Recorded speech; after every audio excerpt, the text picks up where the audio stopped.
Namuhay ako na maagang pinasok ang pag-aasawa. Minadaanan akong isang sanglaan ng mga gamit at pagbaba ng tingin ko, namalayan ko nakahawak na ako sa wedding ring namin ni Andrew. Ito na lang ang natitirang bagay na pwedeng makapagsalba sa buhay niya. Nang sabihin ko na magbabayad naman kami, umiling lang siya at nagsabing, "Hindi pera ang kabayaran."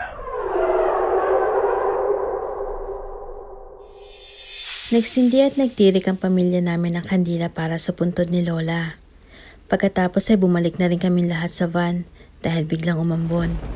Matagal nang patay si Lola, maglilimang taon na rin. Hanggang ngayon, walang makapagsabi kung anong dahilan. Hindi malaman kung namatay ba siya o nagpakamatay. Natagpuan kasi siya na nawala ng buhay. Walang sugat o kahit na anong galos sa katawan. Basta ang nakita lang sa kanya, namumuti ang mga mata niya. Naglabasa din ang mga ugat nito sa bandang loo at leeg. Bago i-transfer ang katawan ni Lola sa morgue, may nakitang kakaibang marka sa bandang likuran niya. Marka yun ng isang buwan. Pero ang nakakapagtaka, bigla na lang yun nabura.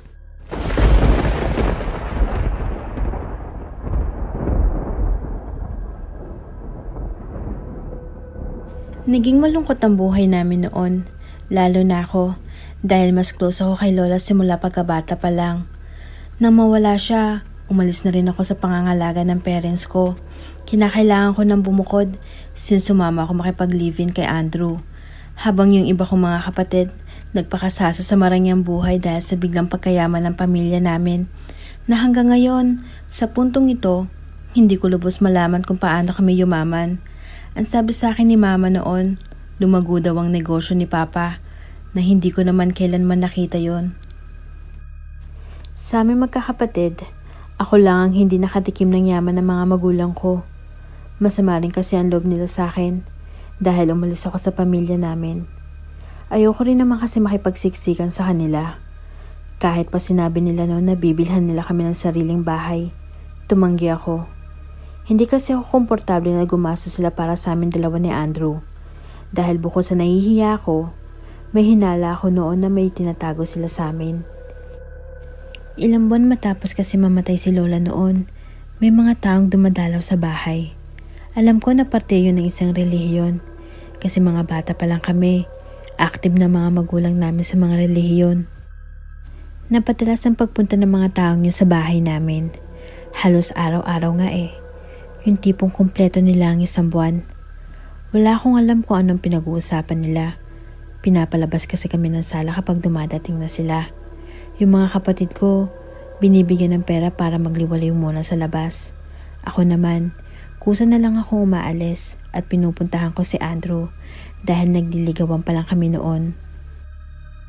Hindi sinabi ng parents namin kung anong relihiyon yun. Kahit yung mga kapatid ko, wala silang sinabi sa akin. Basta ang sabi lang nila, meeting para sa simbahan yon.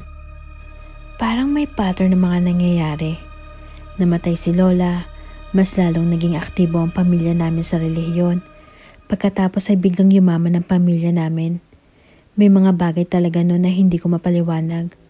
Basta ang alam ko lang, may mga nagbago mula nung mawala si Lola.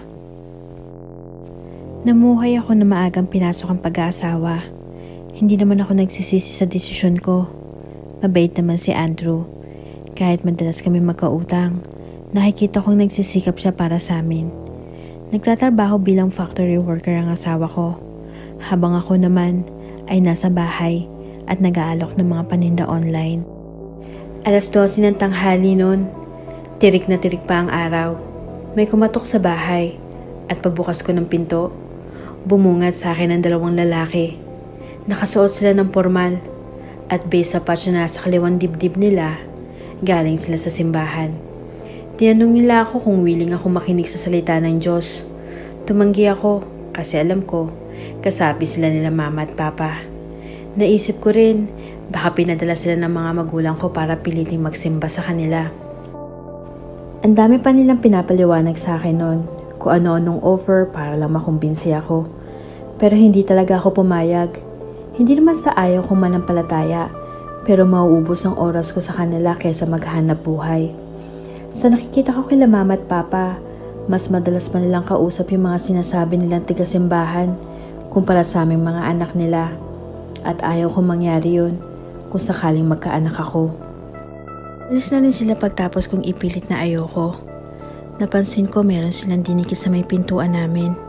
Isang sticker na may tatak na pulang araw. May nakasulat sa sticker na parang code. Hindi ko naman alam kung paano basahin yun, kaya hindi ko nalang pinansin. Tatanggalin ko pa sana pero grabe ang pagkakadikit sa kahoy. Hinayaan ko na lang yun at muli ako nag-focus sa online selling. Pag uwi ni Andrew, may kinuwento kagad siya sa akin. Ilang araw niya na daw napapansin. Sa tuwing maglalakad siya pa uwi, napapansin niya na parang may sumusunod daw sa kanya.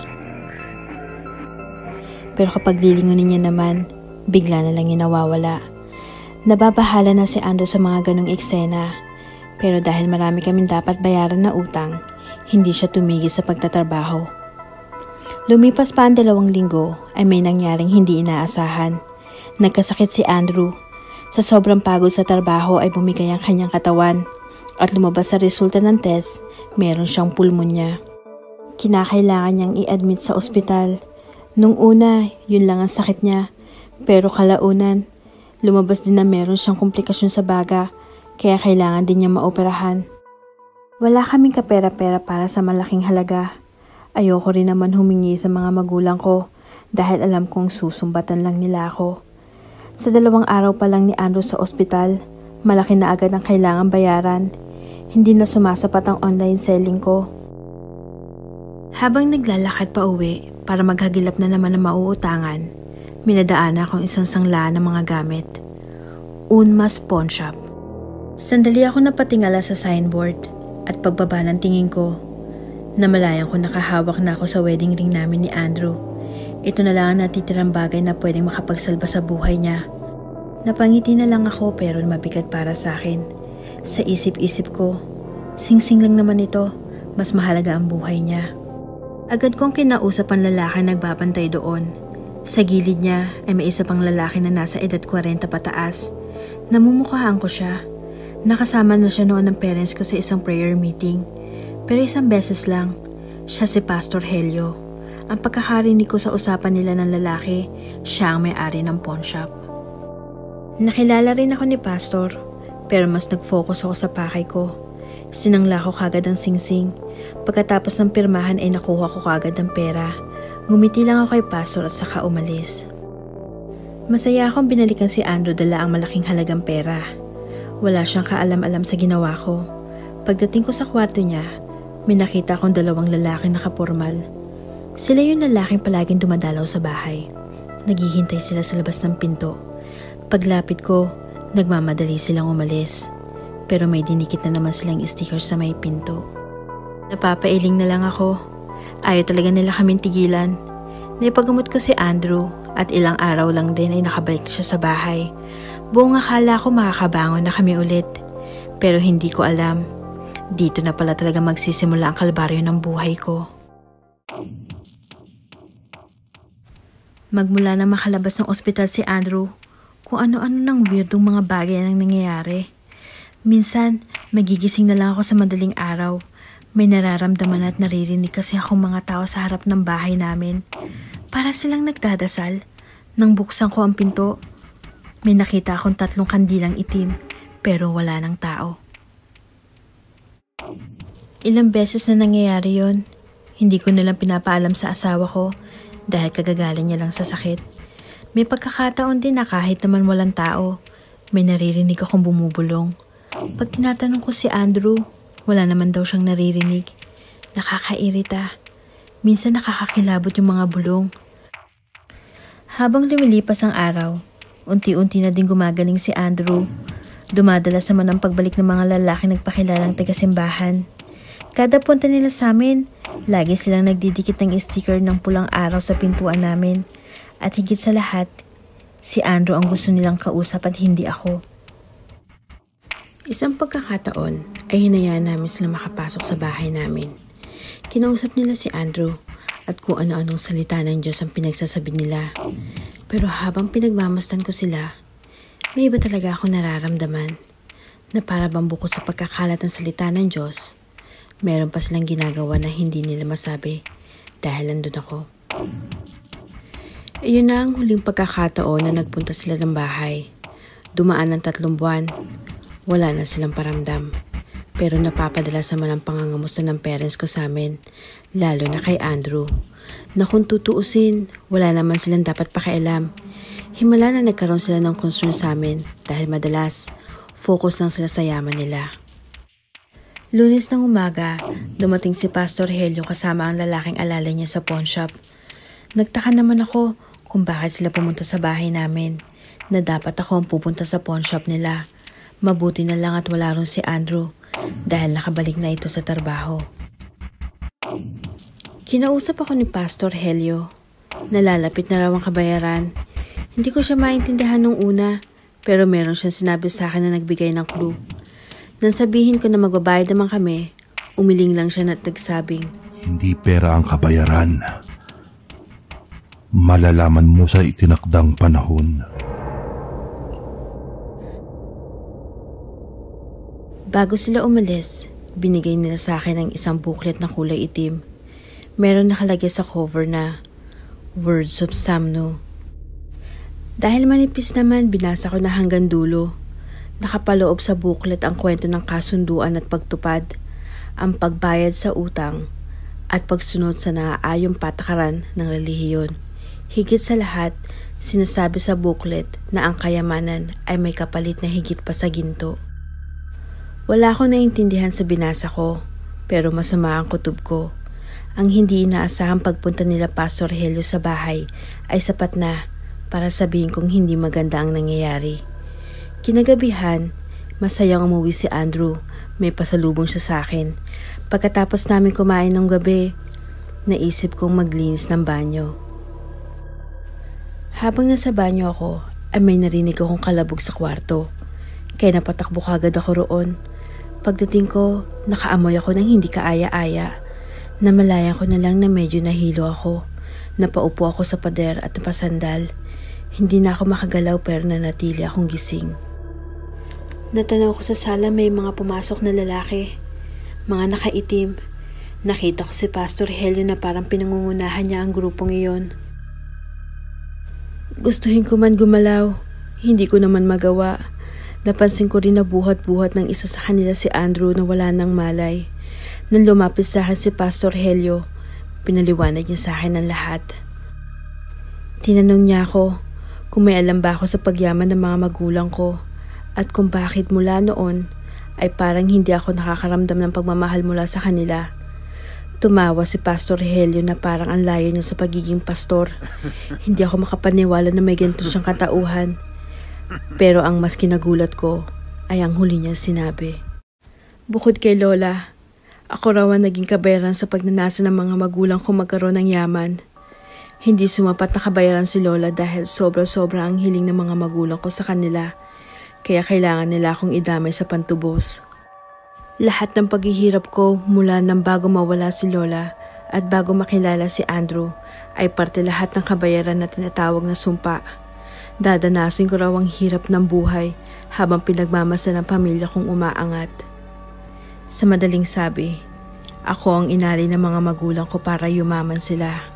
Kaya pala kahit na anong gawin kong pagsisikap, hindi ko magawang makaahon dahil sa utang na hindi naman dapat ako ang nagbabayad. Habang si Andrew naman ang pantubo sa sinangla kong singsing dahil ang Unmas Pawn Shop ay pinapatakbo ni Pastor Helio. Buhay ang tinatanggap at hindi pera. Nalaman ko din kay Pastor Helio na sila ay kabilang sa relihiyon na tinatawag na Son of Samno, na kinabibilangan din ng mga magulang ko. Samahan ng mga taong sumasamba sa demonyo na kunwari ay banal pero sa likod ng mga salita ng Diyos, nagtatago pala ang mga salita mula sa impyerno.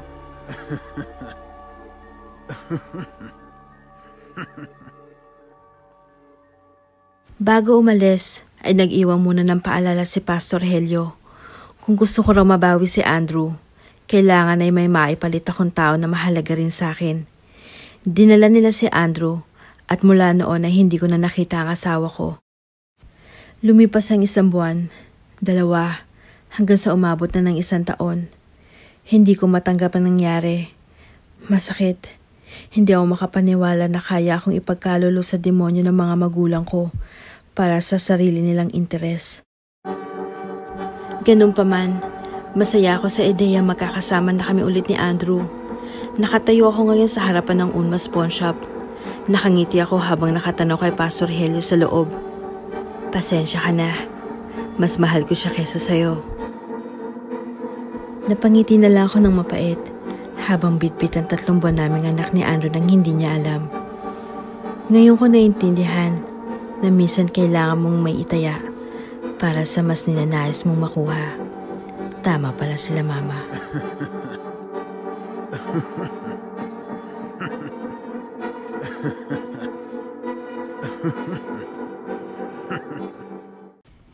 Hindi ko tanggap ang kapansanan ng una kong anak. Kinakahiya ko siya, kaya gumawa ko ng paraan para mawala siya. Habang pinapaliguan ko siya, nilunod ko siya sa tubig hanggang mamatay. Ilang taon nang lumipas, nabuntis ako ulit. Kamukhang-kamukha siya ng panganay kong anak. Nagulat ako nang umedad siya ng 3 taon. Sinabi niya sa akin, "Mama, wag mo na po akong papatayin ulit ha." Napakasarap magluto ni Abuela. Lahat ng nakakatikim ng luto niya ay tsak bumabalik sa kanya at nagpapaluto. Mapa-birthday, kasal.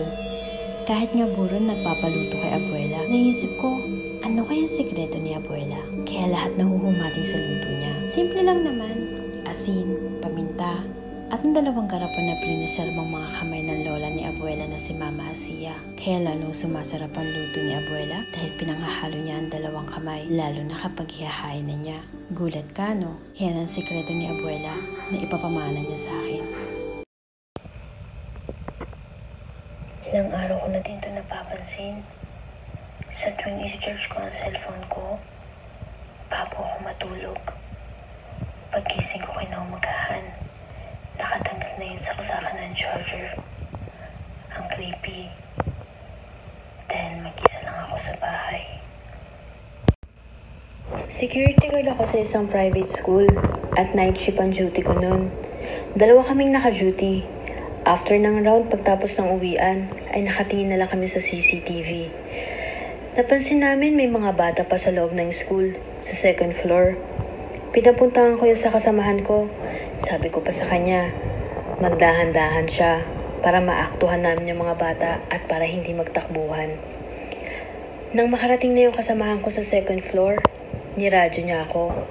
Sabi niya sa akin, "Pre, sabi mo may mga bata dito, wala naman."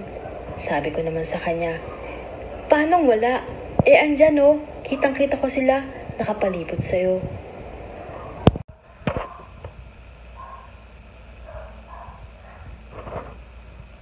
3 AM noon, mag-isa lang ako sa bahay. Nagising ako dahil may narinig akong ingay, kaya bumangon ako. Pilit kong inaabot yung flashlight. Nagulat ako. May nagkapot sa akin ng flashlight. Graduation day ko noon with honors. Masayang-masaya si tatay para sa akin. Kaya dali-dali akong pumunta sa kwarto nila para gisingin si tatay. Sabi ko pa, "Tatay, gagraduate na ang future doctor mo. Halika na." Nakita ko si Mama. Sinabi sa akin, "Anak, 2 years nang patay ang tatay mo. Palayain mo na siya." "Hey friend, piyesta na sa lugar namin. Marami kaming handa. Gusto niyo bang sumama?" Sige. Mas madami, mas maganda." Papunta na kami sa amin. Pinaghampas ko yung kaklasmate ko. Kasi, sabi ni Mama at Papa, sila daw yung pangunahing putahin namin sa fiesta para daw sumaya ang buong baryo. 3 months akong buntis noon. Graduating na ako sa college. Hindi pwede malaman ng parents ko na buntis ako. Kaya may nakapagsabi sa akin na makakatulong sa akin sa maliit na halaga lang. Pinuntahan ko yun. Pinapasok niya ako sa bahay niya. Ang creepy nga eh. Pinahiga niya ako sa kama. Sabi niya, no pain daw. Relax lang daw ako. I swear, kitang-kita ko, humaba yung dila niya. Pinasok niya sa akin.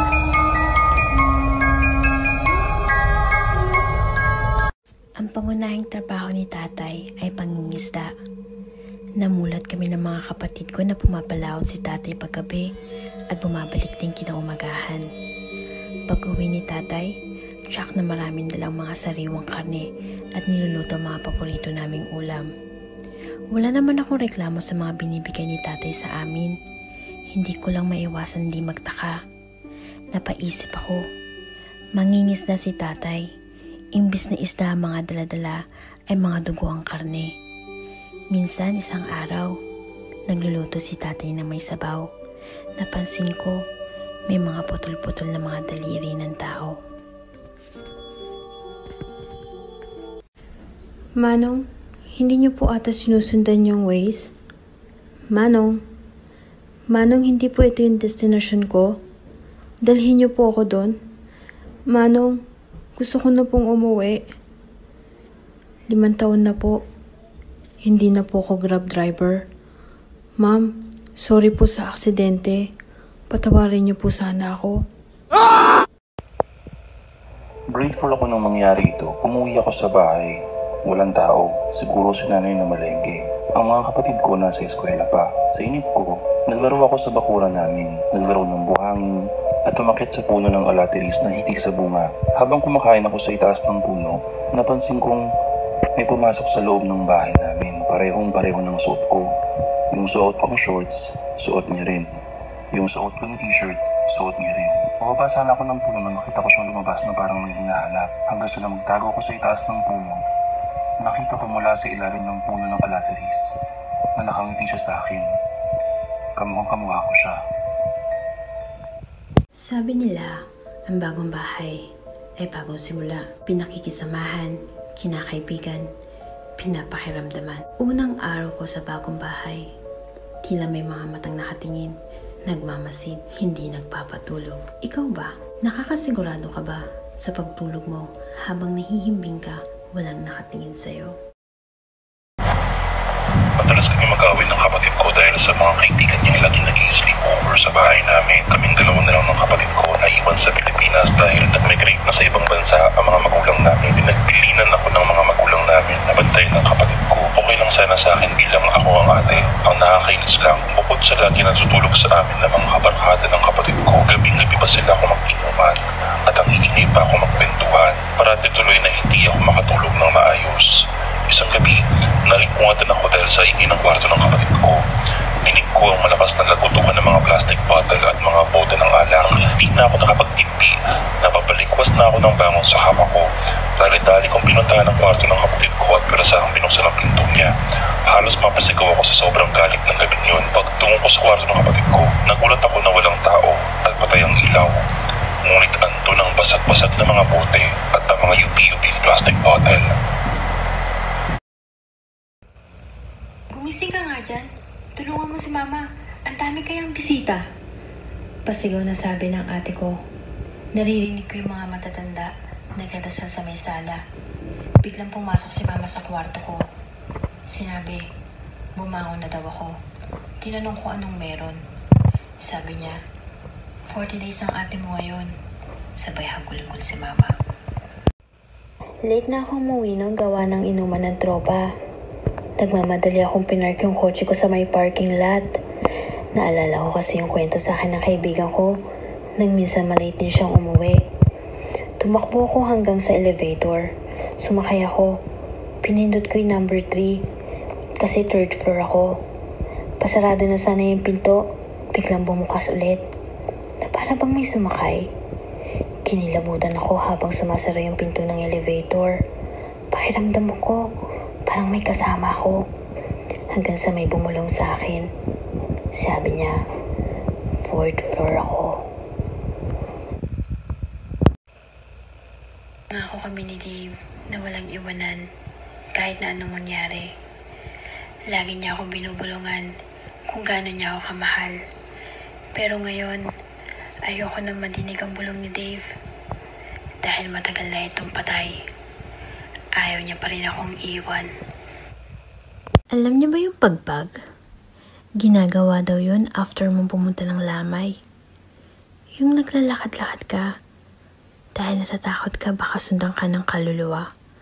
O kaya tumatambay ka muna sa mga 24 hours na convenience store. Kaya yung isang convenience store na daanan ko, Napakadaming tao. Pero di napapansin ng cashier na paikot-ikot lang sila sa loob ng store. Ano kaya sila?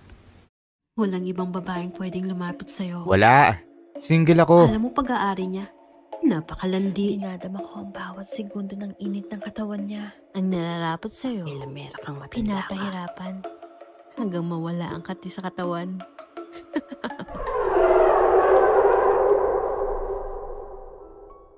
Unang beses ko palang siya makita sa plaza. Alam ko na talaga sa sarili ko na siya ang gusto kong makasama. Hindi siya pakaraniwang lalaki. Sa tindig at mga tingin niya, sa tuwing bibili ako ng tinda niyang tusok-tusok, sobra akong nahuhumaling. Dumating na ako sa puntong kailangan ko nang gumawa ng paraan para mapansin niya ako. Kahit hindi ko gusto ang mga tinda niya, bumibili ako para lang makita ko siya at mapansin niya ako.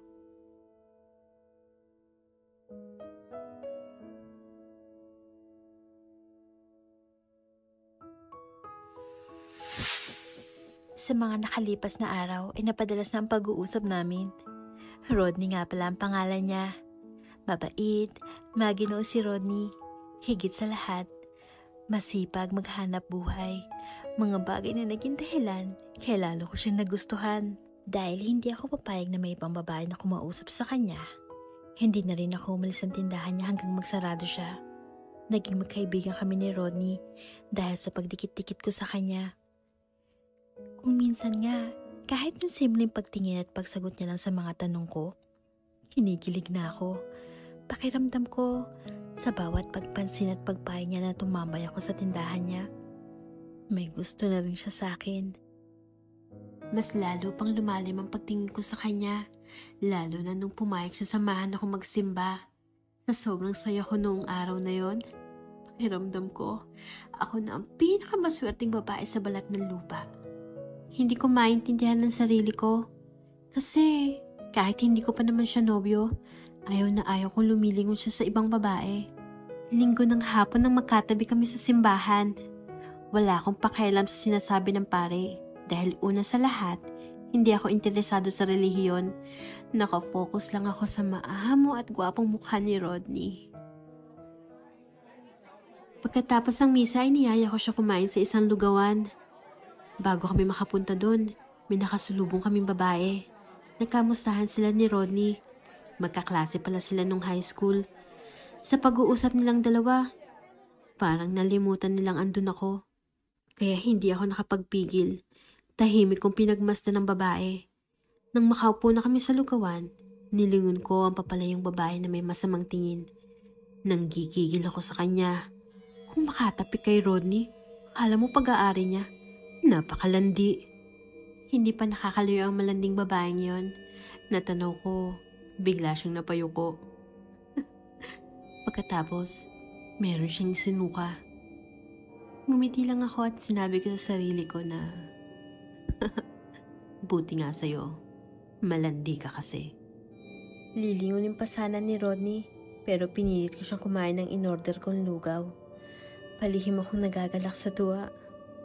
Tinignan ko ng mabuti si Rodney. Sinabi ko sa sarili ko na hanggat ako ang kasama mo, walang ibang babaeng pwedeng lumapit sa'yo. Ako lang ang para sa'yo. Wala nang iba. Ako lang.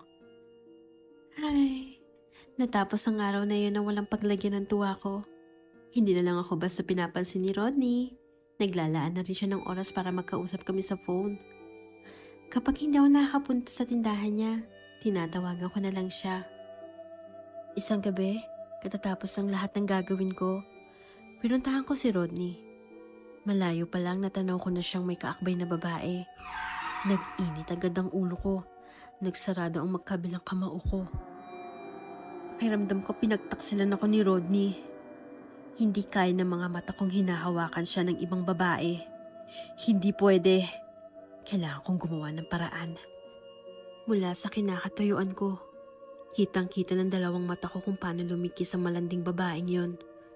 At eto pa, etong taksil na Rodney na to, nakikipagharutan din. Ramdam ko na parang mas masaya si Rodney sa pangit na malanding yon. Umuwi ako ng bahay. Tinawagan ko kagad si Rodney. Nang sagutin niya ang tawag ko, naririnig ko pa rin sa kabilang linya ang nakakairitang boses ng malanding babaeng yun. Kinamusta ko lang naman si Rodney. Kunwari wala akong nalalaman. Tinanong ko siya kung may nobya na ba siya. Naisipan ko lang itanong dahil mukhang marami pa siyang hindi sinasabi. Wala. Single ako. Nagsalubong ang kilay ko sa sinabi niya. Kung single siya, sinong babaeng lumalandi sa kanya sa tindahan? Nagkikis-kisa ng mga ngipin ko sa galit. Wala na ako mapagpipilian, kundi gamitin ang lihim kong kakayahan. Hinanap ko sa basement ang luma kong libro. Isa-isa kong binuklat ang pahina. Hinanap ko ang mga orasyon na may kinalaman sa kulam at gayuma. Tama. Isa ako nilalang na gumagamit ng itim na salamangka o mas maiiging tawagin na mangkukulam. Hindi ako natulog ng gabing yun at wala akong ginawa kundi magbasa ng magbasa. Muli kong pinag-aralan lahat ng detalye para isagawa ang pangkukulam at gayuma. Kulam para sa babaeng dumidikit sa lalaking pinakamamahal ko. At gayuma naman para sa mahal kong si Rodney. Nang sa gayon, ay wala na siyang ibang makita kundi ako lang. Ako lang sa paningin niya. Ilang araw ko rin napabayaan ang sarili ko para kabisaduhin ng mga orasyon. Matagal na akong huminto sa pangkukulam. Hindi ko akalain na babalik ako sa gawain ito para lang sa isang lalaki. Maaayos na ang lahat. Naaral at sigurado kung magiging epektibo ito kapag nagawa ko na ang unang mga hakbang. Nagpanggap ako ng walang nalalaman sa landi at nilang dalawa. Nagpunta ako sa tindahan ni Rodney. Wala rin yung babae. Siguro dahil malalim na rin ang gabi. Medyo kinabigla ni Rodney ang paglitaw ko mula sa madilim na kanto. Lumapit ako sa kanya na nakangiti. May dala-dala akong pagkain para sa kanya. Ang pagkain na binasbasan ko sa ngalan ng kung sino-sinong demonyo. Ang pagkain na yon, ang susi para matupad ang pinapangarap ko. Ang mapasaking ka, Rodney. Tinanggap niya ang pagkain na dala ko. Masaya pa siya dahil akala niya. Hindi ko alam na niloloko niya ako. Pinapaasa niya ako na ako lang ang gusto niya. Dahil hindi pa siya naghahapunan, kinain niya na agad ang pansit na yon. Habang kumakain siya, kung ano-ano na pumapasok sa utak ko. Uwi agad ako ng bahay pagkatapos naming mag-usap. Isinulat ko sa kapirasong papel ang pangalan niya. Inilagay ko yun sa botelya na kulay berde. Pagkatapos ay saka ko binudburan ng asin na may kasamang abo ng sinunog na manok. At ang pinakahuling sangkap sa gayuma ay ang sarili kong dugo na nanggaling pa mismo sa sarili kong daliri. Tinakpan ng botelya at pinatong sa bintana kung saan tumatama ang liwanag ng buwan. Sa kabilugan ng buwan ay tuluyan ng epekto ang gayuma. Ako ang mamahalin mo. Ako lang ang babae sa paningin mo. Mapapasakin ka, Rodney. Hanggang sa kamatayan ay wala kang ibang iibigin kung hindi ako lang. Tumatawa ko habang kinakausap ko sa isip ko si Rodney. Sobrang nasasabik akong makita na ako ang kinababaliwan niya. Biglang sumagi sa isip ko ang babaeng haliparot na dumidikit sa kanya. Napangiti ako ng pilit. Kinuha ko ang maliit na plastic na may kapirasong buhok ng babae. Nakuha ko pa yun mismo sa balikat ni Rodney. Sa sobrang galit ko, kapag naiisip ko kung papaano sila nagngingitian habang magkalapit ang mga mukha nila. Kinuha ko agad yung manikang ginagamit ko noon kapag may kinukulam ako. Nilabas ko na rin ang maliit na larawan ng babaeng yun. Kinuha ko pa yun sa tindahan ni Rodney. Kilalang kilala ko ang babaeng yun. Hindi ako pwede magkamali. Unang tingin ko pa lang sa kanya, mainit na agad ang dugo ko. Kung alam ko lang talagang darating ang puntong to, pinatay ko na sana siya sa sakit. Unang kita ko pa lang sa kanya sa lugawan. Hawak-hawak ko ang karayom. Napapangiti ako habang tinutusok-tusok ang hita ng manika.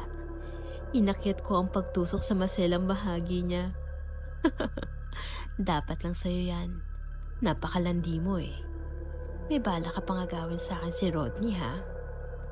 Ang nararapat sa'yo, pinapahirapan hanggang mawala ang kati sa katawan. Masaya ako ng gabing yon.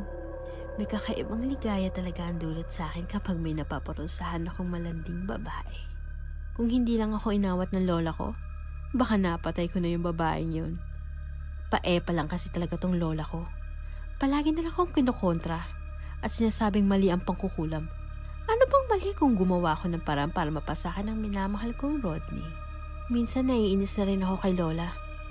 Kapag ako lang nasiraan ng bait, isasama ko na siya sa babaeng yun. Naumagahan ay pinuntahan ko si Rodney sa tindahan niya. Masyado pang maaga kaya wala pa siyang tinda. Gusto ko lang siyang makita. Nagmamadali siyang lumabas ng bahay. Nagkasalubong kaming dalawa. Kaya tinanong ko, saan siya pupunta? Nakabihis kasi siya. Sabi niya, may dadalawin lang daw siyang kaibigan sa ospital.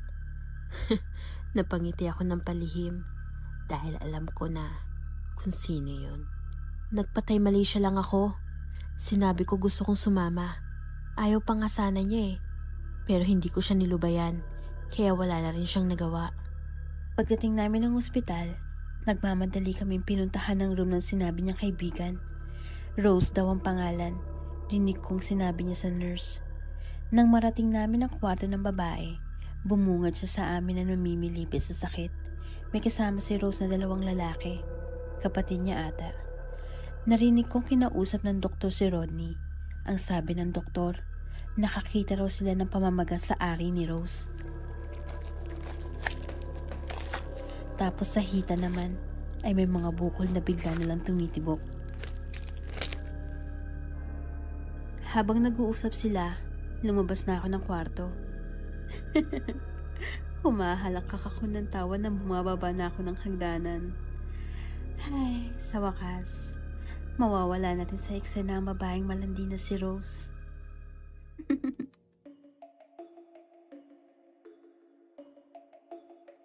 Umuwi ako ulit ng bahay. Napapakanta pa ako habang nakangiti. Napansin niyo ng lola ko kaya tinanong niya na naman kung ano nangyari. Pero deadma ko lang siya. Pero nagpanting ang tenga ko. Nang sabihin niya sa akin wala akong pinagkaiba sa demonyo. Nalaman niya na agad na naging matagumpay ang pagbabalik ko sa pangkukulam. Marami pa siyang sinabi sa akin. Hindi ako umimik. Pero sa utak ko, ilang beses ko na siyang pinapatay. Pakilamera kang matanda ka. Para mawala yung inis ko, nag-focus na lang ako kay Rodney. Dahil mamayang gabi, epekto na ang gayuma sa oras na magpakita ang bilog na buwan. Tinatawagan ko si Rodney pero hindi siya sumasagot. Nakaramdam ako ng inis. Pero iniisip ko na lang, ilang oras na lang, mapapasakin na siya. Nagmukmuk na lang muna ako sa bahay namin. Nakatulog ako sa paghihintay na gumabi. Nagising ako ng 8:00 ng gabi. Napabangon ako kaagad nang marinig ko na may kumakatok sa pintuan namin. Pagpunta ko ron, isang lalaki ang bumungad sa akin pagbukas ko ng pinto. Nakangiti siya sa akin pero tulala. Bigla niya na lang akong hinalikan ng madiin. Sa sobrang marahas ng paghalik sa akin, nakarating kami hanggang garden. Hinigan niya ako sa lupa. Napatingala ako sa kalangitan. Abot langit ang saya ko nang makita kong bilog ang buwan. Kaya mabaliw-baliw na ngayon si Rodney sa akin. Para siyang asong gutom na nakasubsob sa leegan ko. Dinadama ko ang bawat segundo ng init ng katawan niya. Kakaibang init na dumadaloy sa katawan ko. Nakangiti akong tinapos ang makamundong pagnanasa naming dalawa. Wala kaming mga suot habang nakahiga sa lupa. Hinawakan ko ang kamay ni Rodney. Ramdam na ramdam ko ang gayuma sa kanya. Bagay na sobrang nagpapaligaya sa puso ko. Tumayo kami at niyaya ko siyang sabay na kami maligo. Pagkatapos ay pinagluto ko siya ng makakain. Para talaga kaming mag-asawa sa puntong ito. Habang nagluluto ko sa kusina, napansin kong umalugandam na nasa gilid.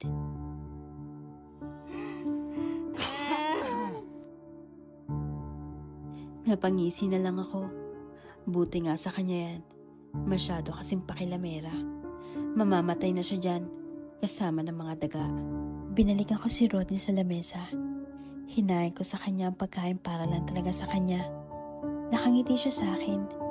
Umupo ako sa harap niya at hinawakan ko ang kamay niya. Akin ka na, Rodney.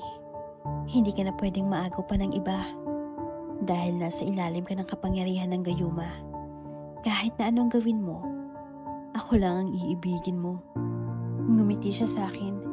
Bumitaw siya sa pagkakahawak ko. Sabay sabing, Nakuha mo na ang gusto mo.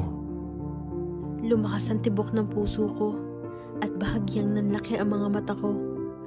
Ang ibig ba nitong sabihin? Kaswal lang ang tingin niya sa akin. Hinawakan niya ulit ang kamay ko. Tinignan niya ako ng seryoso. Nakita ko sa mukha niya na parang meron siyang hindi sinasabi. Nang muli siyang nagsalita, sobra akong nagulat. Mas lumakas ang kaba ko dahil hindi ko inaakala na ganun ang mangyayari. Ginayuma mo ba ako? Hindi ako nakasagot. Nanginig na lang ang mga kamay ko at nakita ko parang nagbabaga niyang mga mata sa galit.